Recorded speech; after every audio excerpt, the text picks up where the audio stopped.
เจอกันอีกแล้ววันนี้มาตกปลาครับสวัสดีครับเพื่อนๆมาดูกันว่าผมจะได้ปลาอะไรกันบ้างวันนี้แดดร้อนมากๆลมก็ไม่มีครับเป็นลมแน่ๆครับวันนี้ดูกันต่อไปได้แล้วครับปลาหนึ่งตัวแรกของเราวันนี้มาดูกันว่าปลาอะไรเย้เฮ้โอ้หลุดเอาใหม่ดูดิจะได้ไหมทีนี้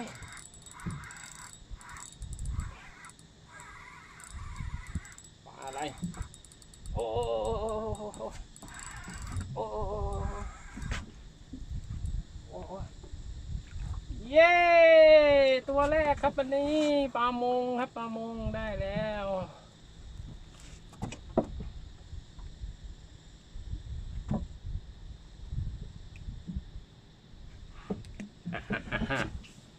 ปลามงครับปลามงตกกันเอาปะได้อีกแล้วครับได้อีกแล้วได้อีกแล้วโอ้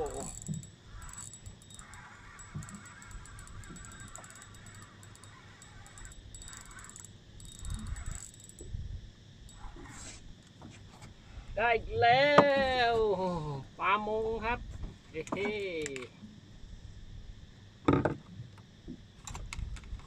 ได้อีกแล้วปลามงปลามงได้แล้วครับตัวใหญ่ใหญ่หรือเปล่า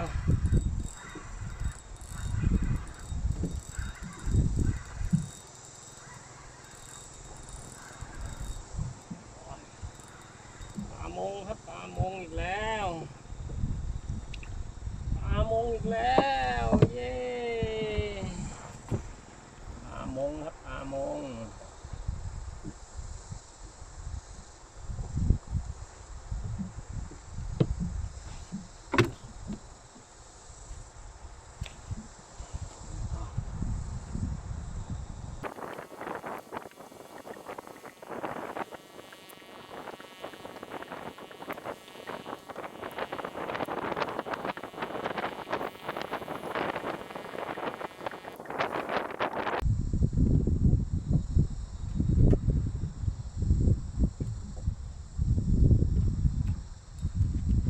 ได้แล้วครับได้แล้ว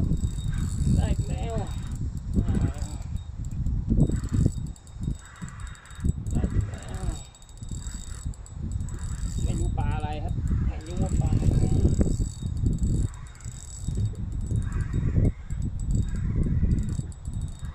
น่าจะปลามงเหมือนเดิม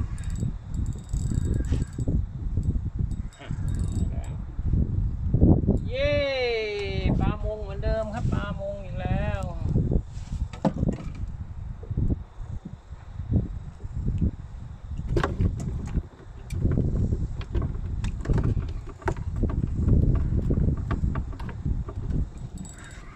แต่ว่าตัวเล็กนี้ไม่รู้ปลาอะไร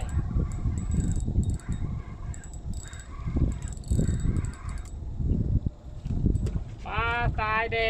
ง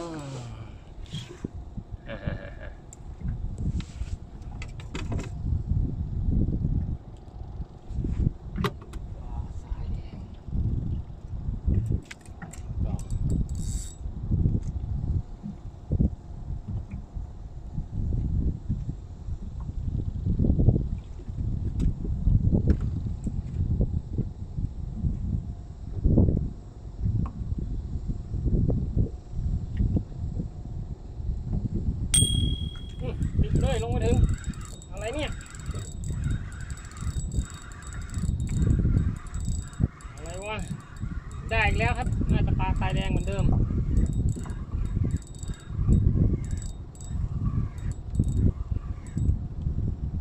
อ่าฮะเหมือนเดิมเหมือนเดิม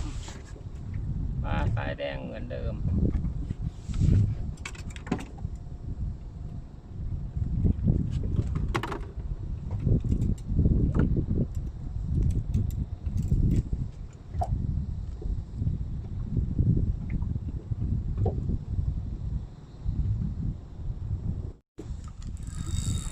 มาอีกแล้วครับ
ก็วันนี้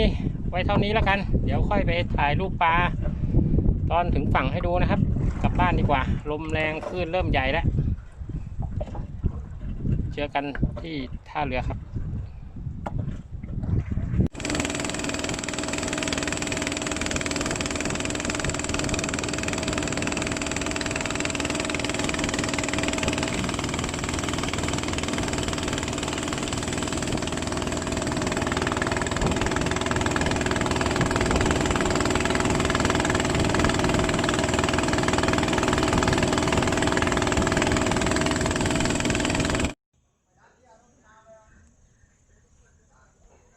ขอบคุณที่ติดตามชมนะครับอย่าลืมกดไลค์ Subscribe กดแชร์ด้วยนะครับก็ได้ปลาเท่าที่เห็นเนี่ยครับปลามงกับปลาสายแดงครับขอบคุณและสวัสดีครับ